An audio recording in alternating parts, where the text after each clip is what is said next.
Previously on God of War. Oh god, it was another one of them Jehovah Witnesses. I instantly regretted my decision. No, you fool. Don't you see? You just activated my trap card.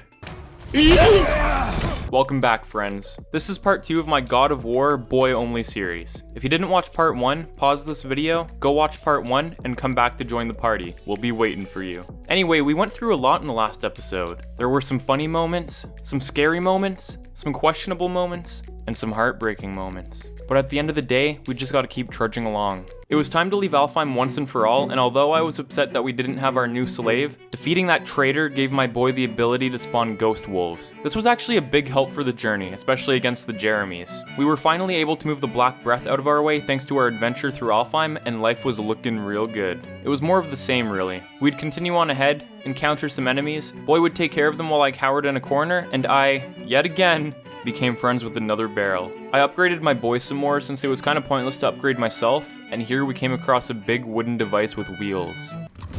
It moves! And we're stuck. Cards don't touch them. I see that. There. Run, boy! Wait for me, boy! The troll fight was so goddamn easy. I mean, Atreus was absolutely destroying him. My boy was not a man you wanted to tussle with. He was so powerful that he was even starting to scare me. Actually, let me take that back. This complete and utter failure of a boy couldn't even do the slightest bit of damage to the lightning dragon. Them knuckles were impenetrable, so I had to man up and protect my young lad. 'Twas not a fight I wanted to do, 'twas a fight I had to do. Can you kill something that big?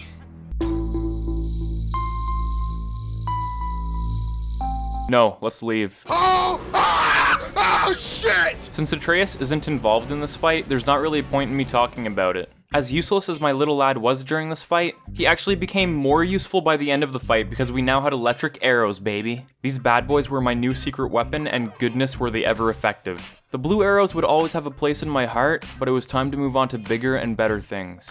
And heck yeah, we were finally at the top of the mountain. I could taste sweet victory just beyond that stone wall, and I was so glad that this wacky adventure was finally about to be behind us. That is, until I saw them goddamn Jehovah Witnesses again. They were asking about me and the boy, and Mimir turned into a real frigging jerk to get them to leave. You have nothing to offer me, so take your questions, take your threats, take these two worthless wankers, and piss off! Mimir was gonna pay for his rudeness with his head. Since I was being a little bit of a puss on this mission, you know, Atreus was really the balls of the whole operation. I brought Mimir along to badmouth the enemies. A hot dog is technically a sandwich. Fair enough. It was time to return to the witch's turtle house so that Mimir's head could be revived. 1 minute everything was fine and everyone was chill, but then Freya randomly flipped the heck out when she saw that boy had green arrows in his quiver. I was about ready to slam this hoe into the next dimension if she took one step closer to my boy, but luckily she instantly cooled down and told my son to take her arrows instead. I told her not to talk to my boy like that again, and that if she ever even thought about smacking him, I'd destroy her. But then she pulled the ultimate Uno reverse. Are you really going to lecture me about that?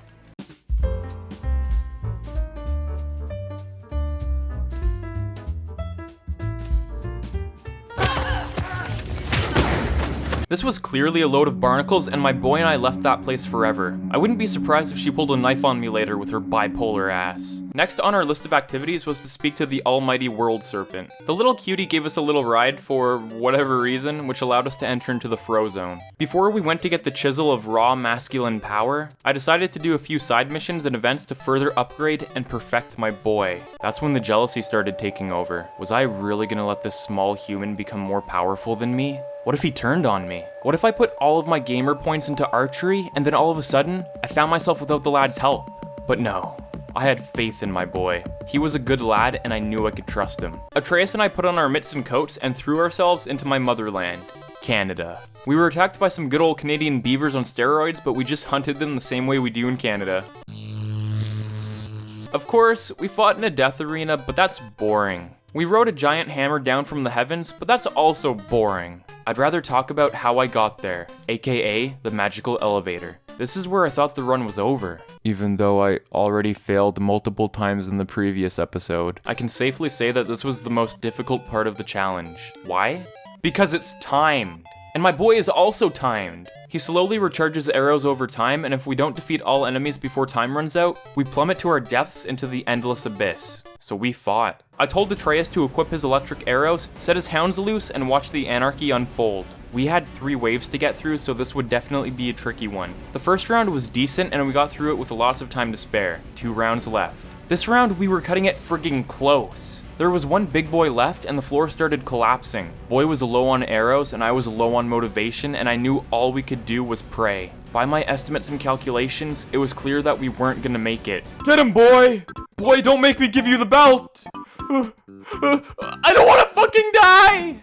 Ah! No, really though, as tough as this part was, I was eventually able to get through the final 2 stages in the nick of time. This wouldn't have been possible without me taking a few hours to do some side missions to upgrade my boy, or if I'd been on a higher difficulty. Easy mode for the win, baby! I'd like to tell you that my son and I teamed up and epically defeated the sons of the God of Thunder. That we went in there hand in hand and slapped those men around until they begged for mercy. But that'd be a goddamn lie. I sent my boy forward and watched with a smile on my face as my son got totally destroyed. He actually did pretty well against these gods. My heart grew 3 sizes that day as I realized Atreus was stronger than he looked. Sure, he couldn't totally defeat these guys by himself, and for some reason I had to hit them each 3 times to get them into their next phases, but it's pretty impressive that the only amount of work I had to do with these guys was give them a total of 6 knuckle sandwiches. Who knew that electric arrows would be such a good offense against gods of lightning? They're not gods, Dante, they're demigods. Thank you, I appreciate the factual information. Unfortunately, this fight did have me step in for my young lad multiple times, but that shouldn't be surprising. Do I ever really complete any of my challenges? Okay, so my son pretty well defeated these 2 gods all by himself. I mean, come on. And he started coughing out blood. Probably because he was double teamed by 2 beefy boys, but that's besides the point. Speaking of beefy boys, have you seen the voice actor for Kratos? Look at the meat on this lad. Since when can you kill a god? Well, you see, I get you to do most of the work, and then I take credit at the end. The 2 runic summons I used the most throughout this playthrough were the wolves and the crows. I didn't even really bother testing the other 50,000 summons I could have used. We went to Muspelheim next, and funnily enough, we were actually able to get through the first 4 stages without much of a problem. We were only forced to leave once we reached the challenge where enemies' health quickly regenerated because Boy couldn't shoot his arrows fast enough to kill them. I found out we could summon the spectral wolves and that they could throw enemies from the top of the cliff, but this didn't work on actual wolves, unfortunately. So big oof, but at least I was able to get a sick chest plate out of it. Sometimes, son, you make me a happy man. Thank you for the chest plate. Everything was going according to plan. All we had to do now was go to Tyr's vault, find our way to Jotunheim Tower, and we could finally spread my wife's ashes like butter on toast. But there was only one problem. Modi attacked us from out of nowhere and started giving me a taste of my own medicine. My son tried helping me, but horribly failed. God damn it, Atreus! Let me show you how a real man does it. Pure masculine energy poured through my veins, but my boy wasn't as lucky. He had fallen ill. There was only one thing left to do. Go back to the witch's house. I really didn't want to go back there after she tried to tell me how to raise my boy, but what choice did I have? Atreus needed me now more than ever, so I carried Atreus' body all the way back to Freya's and calmly asked for help. Freya! Open the door! Woman, do you hear me? Go away! We are waiting, boy. There is a rare ingredient found only in Helheim. The keeper that protects the Bridge of the Damned. I need its heart. Jesus Christ! I was expecting, like, Advil or something. Sounds like a lot of... Sounds like a lot of...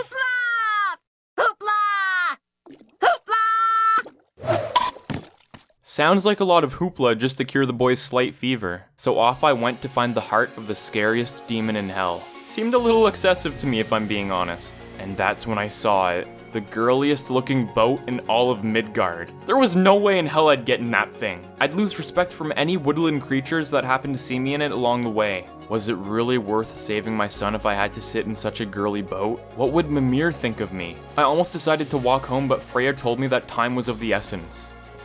Fine.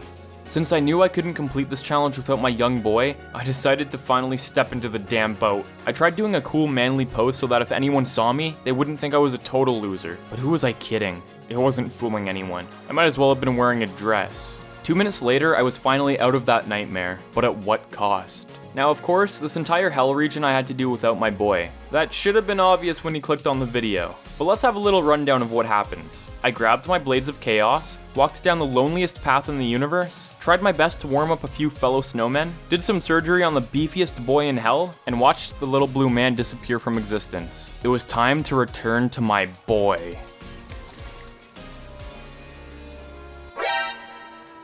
Back of your hand. Mind your tongue. I give this boy enough backhands throughout the day. Don't tell me how to raise my boy. Atreus was now awake, thanks to my hard work, and I was really starting to question the witch's methods. I mean, all she did was make the boy some chicken noodle soup. I could have done that without the demon's heart. I was getting so sick of Freya and her bullshit. We are leaving, boy. But Now. You're welcome. Tyr's vault was pretty simple. You may be thinking that the double troll fight was difficult and that I spent a long time on it, right? And yeah, it was hard.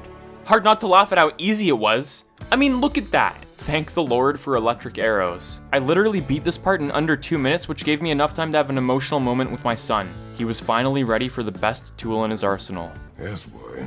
Take it. We might need to butter bread somewhere in our travels.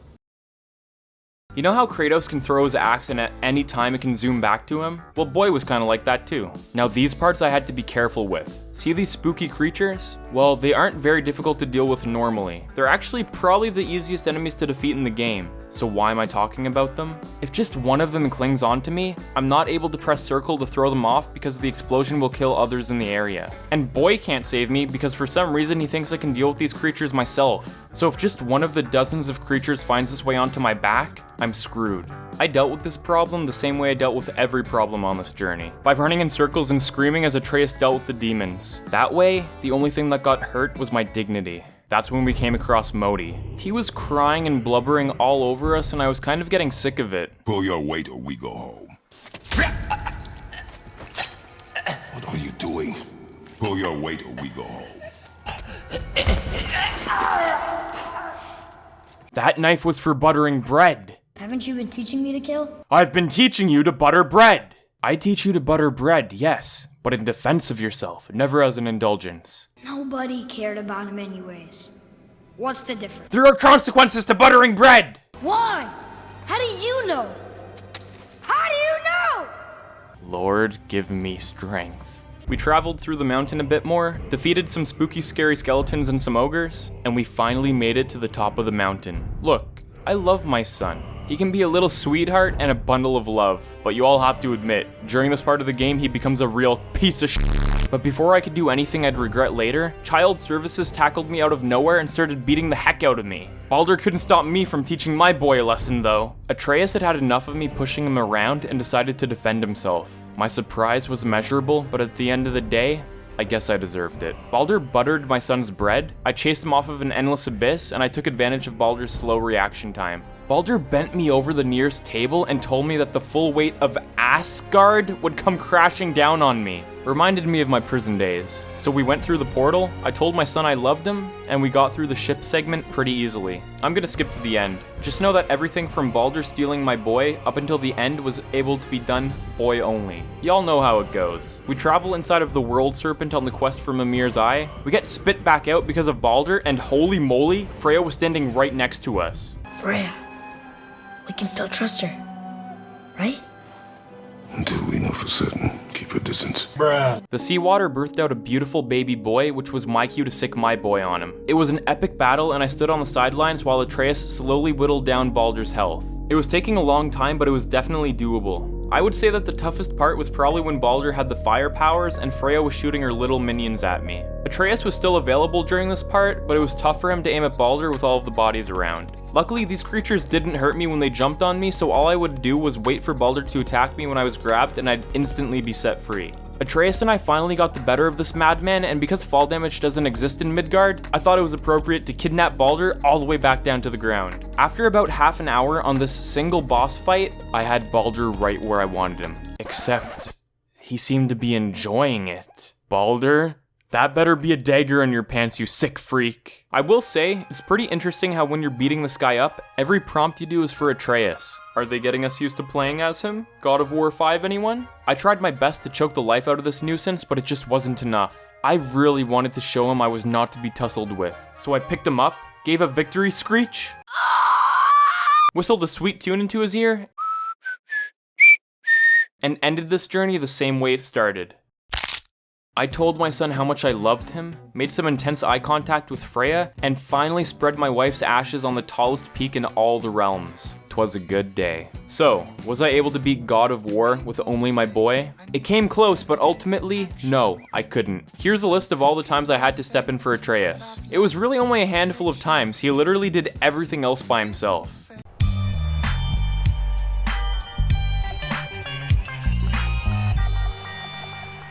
If you enjoyed this video, subscribe to me because I make new gaming videos every single week.